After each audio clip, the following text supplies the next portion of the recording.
Good morning students. आज हम नमक का दरोगा जो चैप्टर था वह देखेंगे। आगे देखिए, उसमें अब तक हमने इसमें ये देखा कि किस प्रकार से बंसीधर है, मुंशी बंसीधर है, वह अलोपीदीन पर को अरेस्ट कर लेते हैं, मुकदमा चलता है और अंत में वकीलों और जज को पैसे खिलाकर मुकदमा जीत लिया जाता है। ये सारी घटनाएं होने के बाद में ये कहा जाता है जज के द्वारा कि एक भले इंसान, भले मानुस को कुछ ऐसी तकलीफ़ झेलनी पड़ी, इसके लिए हमें खेद है, और ये कहकर उन्हें रिहा कर दिया जाता है। आगे देखिए, को प्रज्वलित कर रहा था कदाचित इस मुकदमे में सफल होकर वह इस तरह है अकड़ते हुए न चलते। आज उन्हें संसार का एक खेदजनक विचित्र अनुभव हुआ। न्याय और विद्वता, लंबी चौड़ी उपाधियां, बड़ी बड़ी दाढ़ियां और ढीले चोगे एक भी सच्चे आदर के पात्र नहीं हैं। बंसीधर ने धन से पैर मोल लिया था, उसका मूल्य चुकाना अनिवार्य था। कठिनता से 1 सप्ताह बीता होगा कि मोतली का परवाना आ पहुंचा। कार्य परायणता का दंड मिला। बेचारे भग्न हृदय शोक और खेद से व्यथित घर को चले। बूढ़े मुंशी जी तो पहले ही से क्रूड बूढ़ा रहते थे कि चलते चलते इस लड़के को समझाया था, लेकिन इसने एक न सुनी। अब मुंशी बंसीधर के जो पिता हैं वह कह रहे हैं कि इस लड़के को मैंने बहुत समझाया था, लेकिन फिर भी उसने मेरी एक न सुनी। सब मनमानी करता है। मन तो कलवार और कसाई के तगादे सहे। बुढ़ापे में भगत बनकर बैठे और वहाँ बस वही सुखी तनख्वाह यानी वेतन। हमने भी तो नौकरी की है और कोई ओहदेदार नहीं थे, लेकिन काम किया, दिल खोलकर किया, और आप ईमानदार बनने चलें। घर पर चाहे अंधेरा हो, मस्जिद में अवश्य दिया जलाएंगे। मतलब कहने का यह है कि घर में कुछ नहीं है, लेकिन फिर भी दान पुण्य अवश्य करेंगे। खेद, ऐसी समझ पर पढ़ना लिखना सब अकार गया। इसके थोड़े ही दिनों बाद जब मुंशी बंसीधर इस दुरावस्था में घर पहुँचे और बूढ़े पिताजी ने समाचार सुना तो सिर पीट लिया और बोले, जी चाहता है कि तुम्हारा और अपना सिर फोड़ लूं। बहुत देर तक पछता कर हाथ मलते रहे। क्रोध में कुछ कठोर बातें भी कही, और यदि बंसीधर वहां से टल न जाते तो अवश्य ही यह क्रोध विकट रूप धारण करता। वृद्धा माता को भी दुख हुआ। जगन्नाथ और रामेश्वर यात्रा की कामनाएं मिट्टी में मिल गई। यानी बंसीधर के जो घर वाले थे, पेरेंट्स थे, वो चाहते थे कि अच्छी इनकम होगी, अच्छी आमदनी होगी, तो हम भी कहीं ना कहीं जो यात्राएं हैं रामेश्वर की और जगन्नाथ की वो करके आएंगे। पत्नी ने तो कई दिनों तक सीधे मुंह से बात भी नहीं की। इसी प्रकार 1 सप्ताह बीत गया। संध्या का समय था, शाम का समय था। बूढ़े मुंशी जी बैठे राम नाम की माला जप रहे थे। इसी समय उनके द्वार पर सजा हुआ रथ आकर रुका। हरे और गुलाबी पर्दे, पहिए, बैलों की जोड़ी, उनकी गर्दनों में नीले धागे, सींगे, पीतल से जड़ी हुई कई नौकर लाठियां कंधों पर रखे साथ थे। मुंशी जी अगवानी को दौड़े। देखा तो पंडित अलोपीदीन है। झुककर दंडवत की और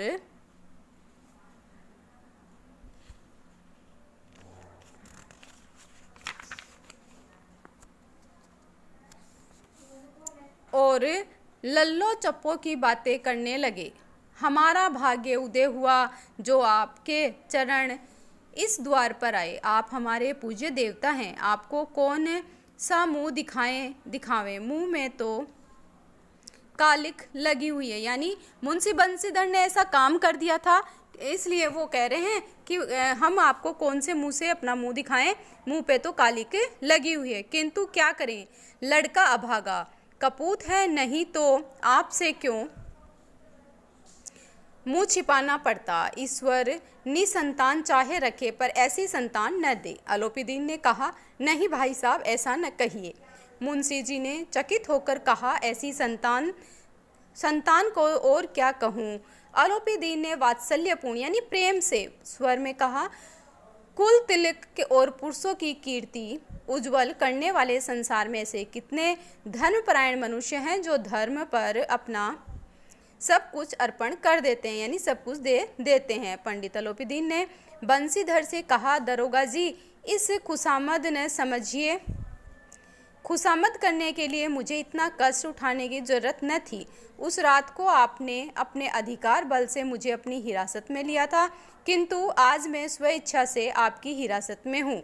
मैंने हजारों रईस और अमीर देखे, हजारों उच्च अधिकारियों से काम पड़ा, किंतु मुझे परास्त किया तो आपने। मैंने सबको अपना और अपने धन का गुलाम बनाकर छोड़ दिया है। मुझे आज्ञा दीजिए कि आपसे कुछ विनय करूं। बंसीधर ने आलोपीदीन को आते देखा तो उठकर सत्कार किया, किंतु स्वाभिमान सहित समझ गए कि यह महाशय मुझे लज्जित करने और जलाने आए, क्योंकि जो आलोपीदीन है वो मुकदमा जीत चुके थे। क्षमा प्रार्थना कर चेष्टा नहीं की, बल्कि उन्हें अपने पिता की यह ठकुर सुहाती की बात सहसा ही प्रतीत हुई। वह पंडित जी की बातें सुनी तो मन ही मेल मिट गई। पंडित जी की ओर उड़ती हुई दृष्टि देखा, सद्भाव झलक रहा था। गर्व ने सब लज्जा के सामने सिर झुका लिया। शर्माते हुए बोले, यह आपकी उदारता है जो ऐसा कहते हैं। मुझे तो कुछ अभिनय हुए हैं, उसे क्षमा कीजिए। मैं धर्म की बेडी से जकड़ा हुआ था, नहीं तो ऐसे में आपका दास हूँ। जो आज्ञा होगी वह मेरे सिर माथे पर है। आलोपीदीन ने विनीत भाव से कहा, नदी तट पर आपने मेरी प्रार्थना नहीं स्वीकार की, किंतु आज स्वीकार करनी पड़ेगी। बंसीधर बोले, मैं किस योग्य हूँ, किंतु जो कुछ सेवा मुझसे हो सकती है उसमें त्रुटि न होगी। आलोपीदीन ने एक स्टाम्प लगाया हुआ पत्र निकाला, उसे बंसीधर के सामने रखकर बोले, इस पद को स्वीकार कीजिए और अपने हस्ताक्षर कीजिए। मैं ब्राह्मण हूँ, जब तक ये सवाल पूरा न कीजिएगा द्वार से न हटूंगा। यानी वो उन्हें जिद करने लगे और स्टाम्प पेपर पर हस्ताक्षर करके ये कहने लगे कि आप हमारे यहाँ ये पद संभालिए। मुंशी बंसीधर ने उस कागज को पढ़ा तो कृतज्ञता से आंखों में आंसू भर आए। पंडित आलोपीदीन ने उनको अपनी सारी जायदाद का स्थायी मैनेजर नियत किया था। 6000 वार्षिक वेतन के अतिरिक्त रोजाना खर्चा अलग, सवारी के लिए घोड़े, रहने को बंगला, नौकर चाकर मुफ्त। कंपित स्वर में बोले, पंडित जी, मुझसे इतनी सामर्थ्य नहीं है कि आपकी उदारता की प्रशंसा कर सकूं, किंतु मैं ऐसे उच्च पद के योग्य नहीं हूँ। आलोपीदीन हंसकर बोले, मुझे इस समय एक अयोग्य मनुष्य की ही जरूरत है। बंसीधर ने गंभीर भाव से कहा, यूँ मैं आपका दास हूँ, आप जैसे कीर्तिवान सज्जन पुरुष की सेवा करना मेरे लिए सौभाग्य की बात है, किंतु मुझसे न विद्या में है, न बुद्धि है, न स्वभाव, तो इन त्रुटियों की यानी कमियों की पूर्ति कर देता। ऐसे महान कार्य के लिए एक बड़े मर्मज्ञ अनुभवी मनुष्य की जरूरत है।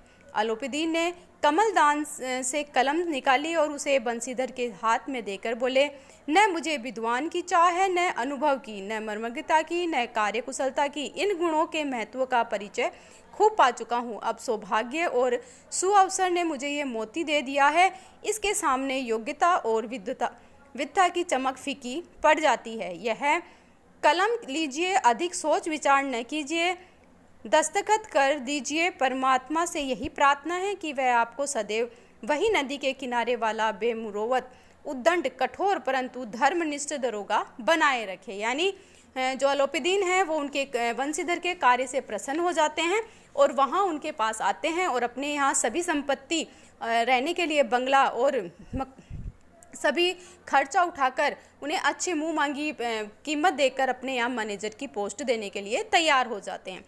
बंसीधर की आंखें डबडबाई, यानी खुशी से उनकी आंखों में आंसू आने लगे।